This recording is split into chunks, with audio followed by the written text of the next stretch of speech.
Assalamualaikum warahmatullahi wabarakatuh. Kami dari kelompok 2 akan mempresentasikan tentang Factors Affecting Employee Performance and Empirical Approach. Berikut ada daftar anggota kelompok 2. Assalamualaikum warahmatullahi wabarakatuh. Perkenalkan, nama saya Mufadeliana dengan NIM 511118103. Saya akan menjelaskan latar belakang. Di dalam era seperti sekarang ini, itu pesaing dalam sebuah perusahaan itu semakin meningkat. Hal ini menyatakan bahwa perusahaan harus bertahan dalam lingkungan pasar yang cepat berubah-ubah.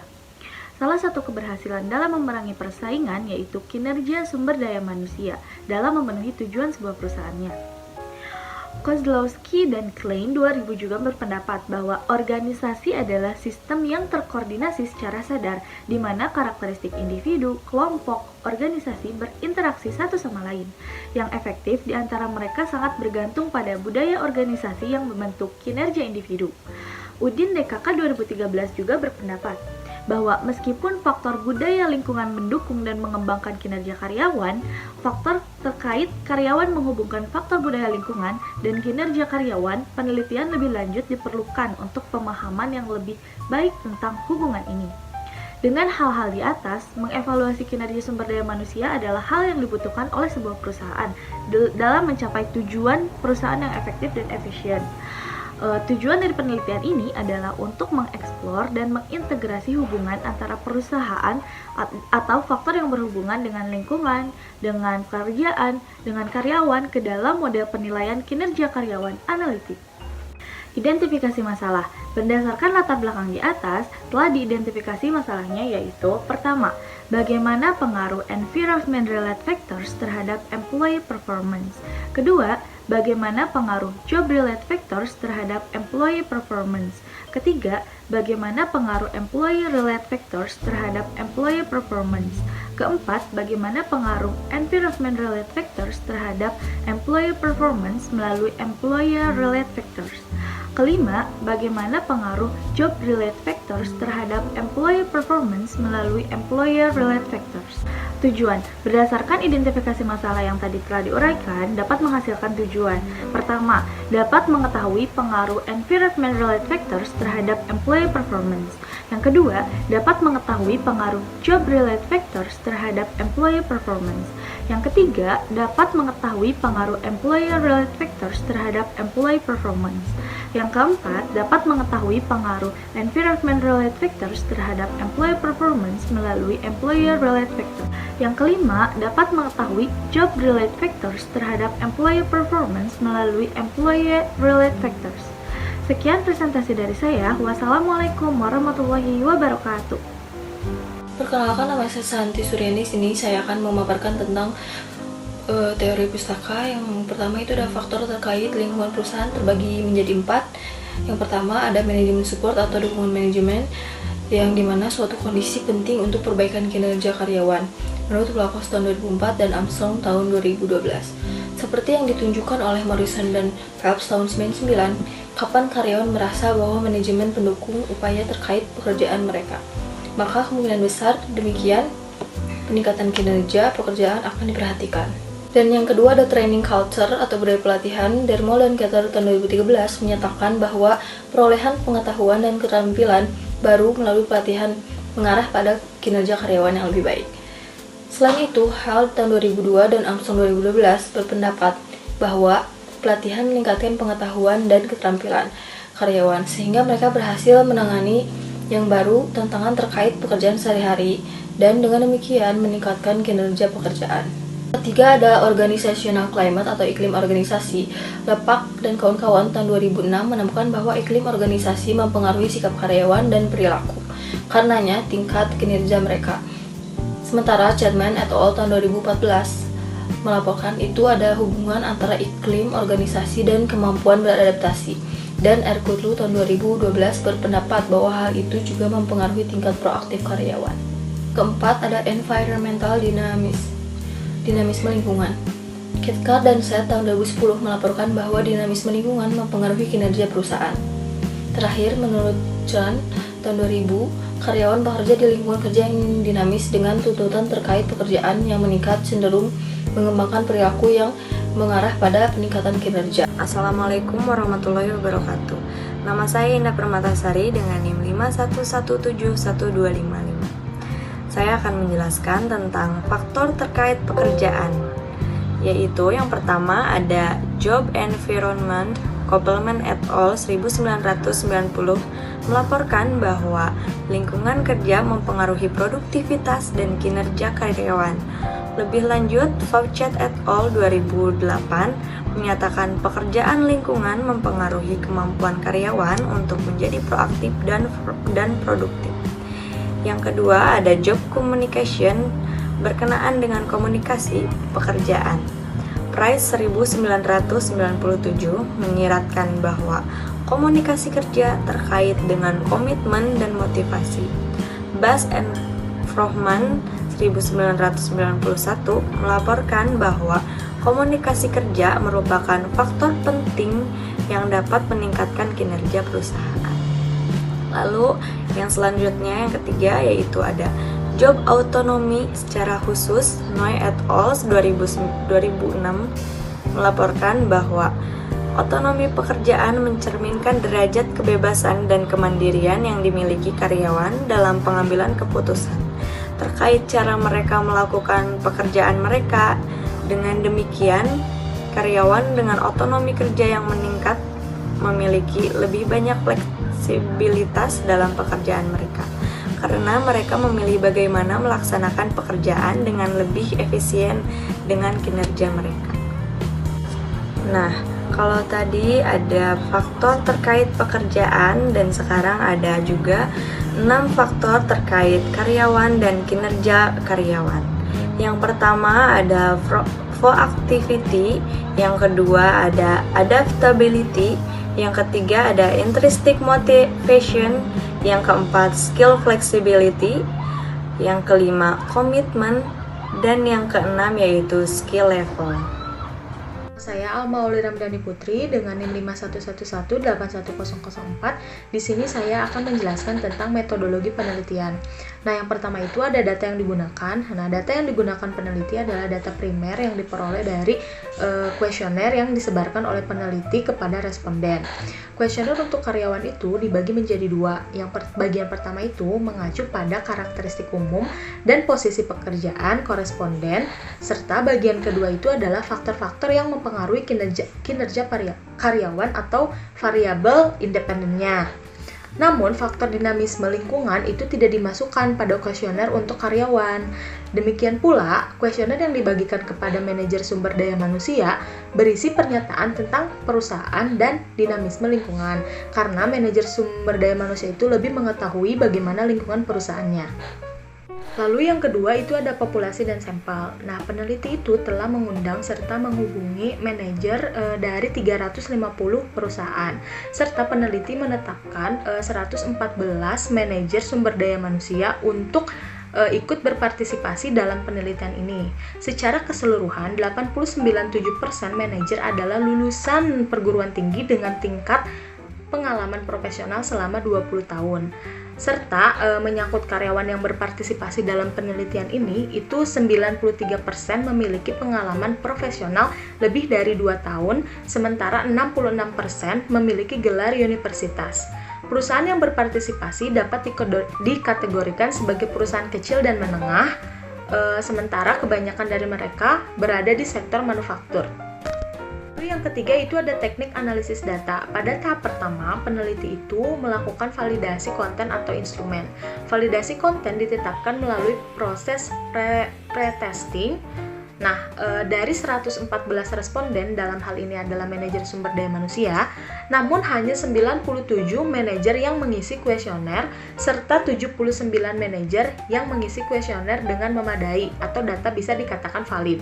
Untuk responden lainnya, dalam hal ini adalah karyawan, dari 480 karyawan yang mengisi dan mengembalikan kuesioner, hanya 392 karyawan yang mengisi kuesioner dengan memadai dan data pun dapat dikatakan valid.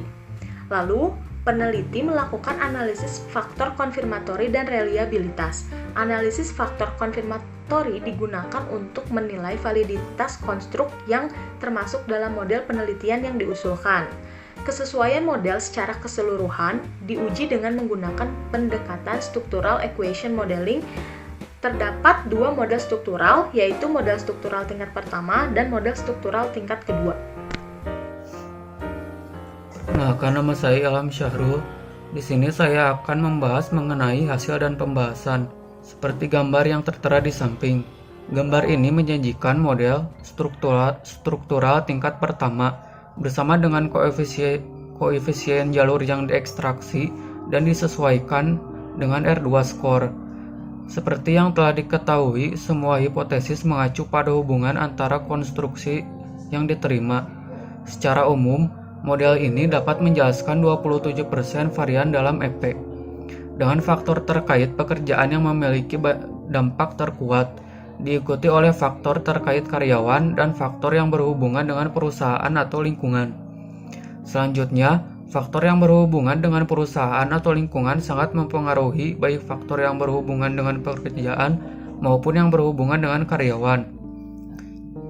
Hipotesis 5 sampai hipotesis 8 masing-masing, sedangkan faktor terkait pekerjaan sangat mempengaruhi faktor terkait karyawan, itu pada hipotesis 13 dan hipotesis sampai hipotesis 15. Selanjutnya yaitu analisis tingkat kedua, seperti yang tertera pada gambar di samping. Gambar ini menunjukkan model struktural tingkat kedua secara keseluruhan, bersama dengan koefisien jalur yang diekstraksi dan disesuaikan R2 score. Dampak langsung dari adaptasi lingkungan kerja, motivasi intrinsik, dan dukungan manajemen pada EP juga didukung. Secara keseluruhan, model akhir dapat menjelaskan 42% varian dalam EP. Tabel 2 ini merangkum total efek langsung dan tidak langsung antara faktor-faktor yang dimasukkan ke dalam model penelitian. Semua hipotesis yang diperiksa telah diterima, seperti dengan hipotesis 3, hipotesis 5A, hipotesis 5C, hipotesis 6, hipotesis 7, dan hipotesis 7 diterima karena pengaruh tidak langsung yang kuat. Selain itu, ditemukan bahwa 5 hubungan lainnya sangat didukung. Perkenalkan, nama saya Novianto Bayu Nugroho dengan NIM akhir 001. Di sini saya akan menjelaskan slide tentang analisis jurnal. Yang pertama yaitu Factors Affecting Employee Performance, a Systematic Literature Review. Tujuan dari makalah ini adalah untuk mensintesis literatur yang terfragmentasi tentang kewarganegaraan organisasi perilaku atau OCB, pertukaran pemimpin anggota LMX, pembelajaran perilaku kerja inovatif IWB, dan karyawan kinerja di berbagai negara, disiplin ilmu dan organisasi, sehingga memperluas literatur nafas dan membuat identifikasi celah yang komprehensif.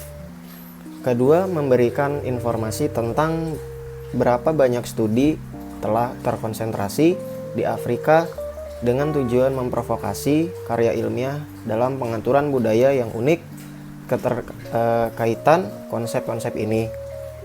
Pencarian literatur yang relevan dilakukan dengan menggunakan istilah pencarian kunci, kinerja karyawan, OCB, LMX, IWB, pembelajaran individu, dan pembelajaran tim. Temuan menunjukkan hubungan positif antara perilaku dan kinerja karyawan. Mereka juga mengungkapkan keragaman yang menarik dalam studi lintas bidang multidisiplin yang memegang budaya dan signifikansi kontekstual bagi akademisi dan praktisi. Batasan literatur untuk jurnal peer review dari perpustakaan universitas penulis mungkin melewatkan informasi penting yang tidak ada dalam domain ini. Pembelajaran lebih lanjut harus menggunakan istilah pencarian tambahan dan mesin yang dikecualikan dari studi ini untuk memberikan lebih banyak analisis komprehensif. Makalah ini memiliki implikasi manajerial penting bagi praktisi. Yang kedua yaitu Factors Affecting Employee Performance of PT Kiyokuni Indonesia. Penelitian ini bertujuan untuk menguji, menganalisis, dan menjelaskan pengaruh gaya kepemimpinan motivasi, dan disiplin terhadap kinerja karyawan secara simultan dan parsial pada PT Kyokuni Indonesia. Data primer yang digunakan dalam penelitian ini bersumber dari kuesioner pada motivasi responden, disiplin, gaya kepemimpinan, dan kinerja karyawan. Dari 451 kuesioner, sejumlah 82 responden yang memenuhi kriteria sebagai sampel dipilih dengan menggunakan rumus Slovin. Metode analisis yang digunakan adalah regresi linier berganda analisis menggunakan SPSS versi 22. Hasil penelitian ini menunjukkan bahwa ada positif dan pengaruh signifikan secara simultan antara gaya kepemimpinan, motivasi karyawan, dan disiplin terhadap kinerja karyawan.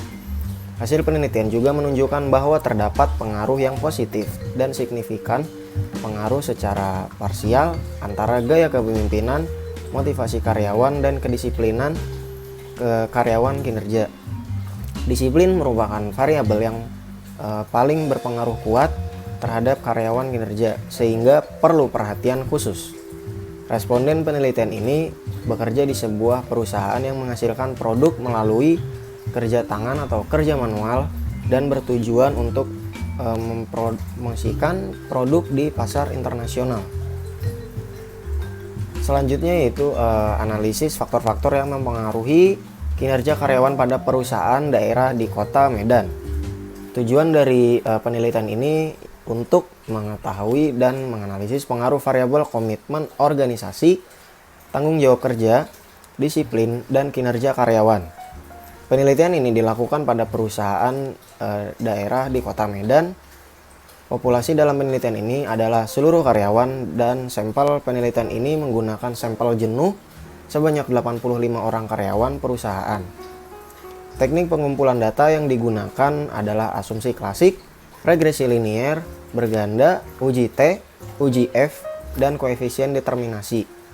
Hasil penelitian ini dapat memperlihatkan bahwa secara simultan komitmen organisasi, tanggung jawab kerja, disiplin berpengaruh signifikan terhadap kinerja karyawan pada perusahaan daerah di Kota Medan. Lalu ada analisis faktor-faktor yang memengaruhi kinerja karyawan. Studi kasus pada 3 perusahaan fabrikasi lepas pantai di Batam dan Karimun. Penelitian ini bertujuan untuk menganalisa faktor-faktor yang memengaruhi kinerja karyawan yang merupakan salah satu faktor yang sangat penting dalam meningkatkan kinerja perusahaan, sehingga memudahkan perusahaan untuk berfokus pada faktor-faktor yang signifikan pengaruhnya terhadap kinerja karyawan dan sebagai referensi bagian sumber daya manusia dalam menentukan kebijakan strategis dalam menangani kinerja karyawan. Hasil penelitian ini membuktikan bahwa faktor penghargaan karyawan, kepuasan karyawan, perilaku karyawan, dan gaya kepemimpinan mempunyai pengaruh yang signifikan terhadap kinerja karyawan. Penelitian ini juga menjelaskan bahwa faktor motivasi karyawan, pengembangan karyawan, dan lingkungan kerja pada perusahaan yang bergerak di bidang fabrikasi lepas pantai pengaruhnya tidak signifikan terhadap kinerja karyawan. Nama saya Lambang Sesa Estu dengan NIM 511171253. Di sini saya akan menjelaskan slide bagian kesimpulan. Pada kesimpulan dalam penelitian ini, secara khusus menggarisbawahi peran penting yang dimainkan oleh dukungan manajemen, iklim organisasi, lingkungan kerja, kemampuan beradaptasi, dan motivasi intrinsik dalam menentukan IP. Secara khusus, kurangnya dukungan manajemen terhadap tindakan karyawan memiliki dampak negatif langsung pada IP, iklim organisasi, dan lingkungan kerja. Dampak negatif pada iklim organisasi dan lingkungan kerja ini mengarah pada serangkaian dampak negatif pada faktor-faktor lain, yaitu yang dimaksudkan ke dalam model yang diusulkan. Pada gilirannya, kemungkinan dampak negatif pada iklim organisasi secara langsung dan negatif mempengaruhi lingkungan kerja dan pelatihan karyawan. Dampak negatif pada budaya pelatihan, misalnya sering tidak hadir, motivasi rendah, itu mengakibatkan penurunan tingkat fleksibilitas, keterampilan, dan kemampuan beradaptasi karyawan. Jadi efek ini dikombinasikan dengan penurunan tingkat proaktivitas karyawan, yaitu mengarah pada penurunan tingkat kemampuan beradaptasi dan pada akhirnya kinerja yang rendah menurut Pulakos tahun 2009.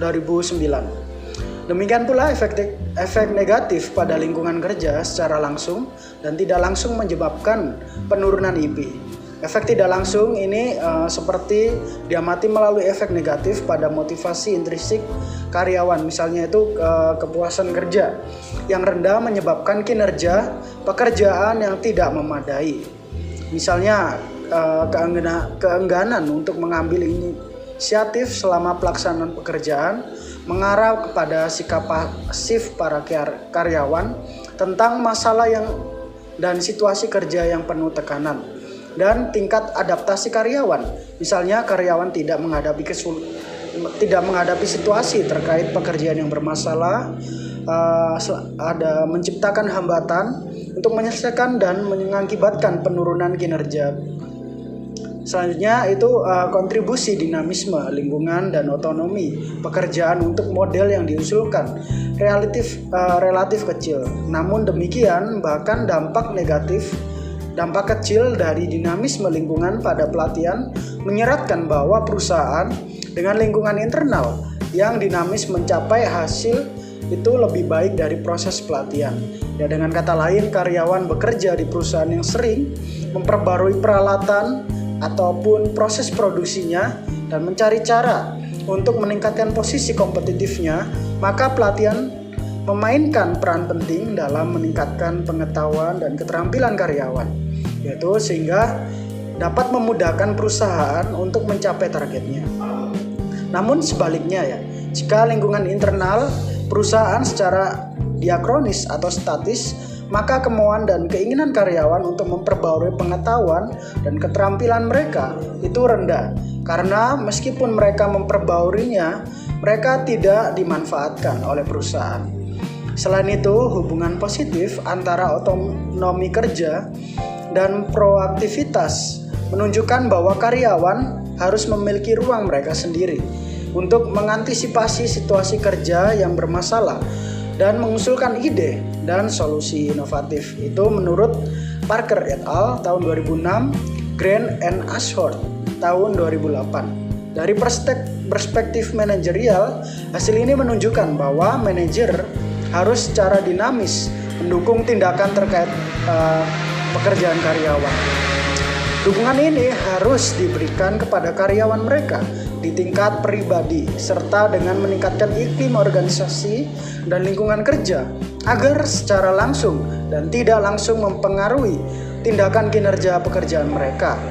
Selain itu, seperti yang disebutkan oleh Pulakos tahun 2019, manajer itu harus menyadari tingkat pengaruh yang mereka miliki melalui perilaku mereka terhadap iklim organisasi dan lingkungan kerja perusahaan untuk menghindari situasi yang tidak diinginkan. Ya, dengan kata lain, dukungan yang berlebihan terhadap tindakan karyawan juga dapat menyebabkan disorientasi dari tugas pekerjaannya. Ya, untuk alasan ini manajer itu menyadari perencanaan strategis dan lingkungan bisnis perusahaan idealnya memilih tingkat dukungan kepada karyawan dan mengelolanya sesuai dengan tugasnya masing-masing. Selain itu, harus ditekankan bahwa manajer tidak boleh mengabaikan peran budaya pelatihan dalam BIP. Dalam model ini, budaya pelatihan mungkin tidak secara langsung mempengaruhi kinerja, tetapi memiliki dampak yang kuat. Fleksibilitas dan keterampilan, proaktif dan kemampuan beradaptasi karyawan, dan pada gilirannya merupakan faktor-faktor yang secara langsung atau tidak langsung mempengaruhi IP menurut Kozlowski et al. Tahun 2001. Selain itu, manajer juga harus mempertimbangkan ketika merencanakan program pelatihan mereka karakteristik iklim organisasi perusahaan serta hubungan antar pribadi karyawan untuk menentukan hasil pelatihan untuk karyawan atau perusahaan. Yang menurut Papa Alexandris dan Baurantas tahun 2003. Ya, meskipun evaluasi karyawan merupakan faktor penting yang terkait dengan keberhasilan perusahaan dalam jangka panjang, namun tidak diterapkan dengan baik oleh perusahaan. Ya, dengan demikian kesimpulan yang diperoleh dari model yang diusulkan ya dapat membantu perusahaan untuk mengevaluasi kembali faktor-faktor yang mempengaruhi IP. Ya, secara khusus manajemen puncak perusahaan ya harus memusatkan perhatiannya pada tingkat dukungan yang diberikan eksekutif mereka kepada karyawan. Ya, dan bagaimana dukungan ini disebarkan dan ditafsirkan ya di dalam iklim organisasi dan lingkungan kerja tempat karyawan bekerja. Baik, selanjutnya pada slide yang terakhir ini saya akan menjelaskan juga mengenai manfaat penelitian. Jadi adapun dari manfaat penelitian ini atau penulisan makalah ini itu ada dua, yaitu sebagai berikut.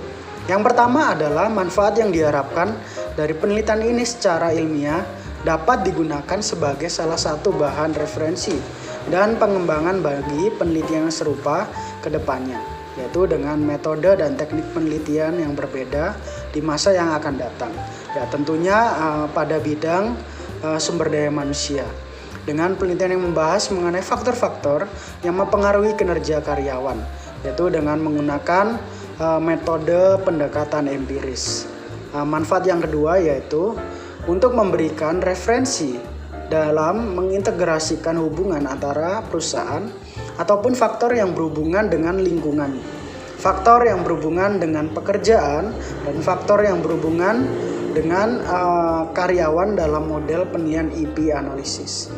Jadi meskipun dampak individu dari komponen model ditetapkan dalam literatur ataupun kontribusi penelitian ini adalah penggabungannya ke dalam model tunggal, kerangka holistik, serta korelasi antara 13 subfaktor dan IP. Ya, sekian dari presentasi kelompok kami. Mungkin bila ada salah kata ataupun ada kesalahan ya kami memohon maaf. Ya, terima kasih pada kelompok yang akan menelaah kami, dan kami juga mengucapkan terima kasih kepada dosen kami. Terima kasih.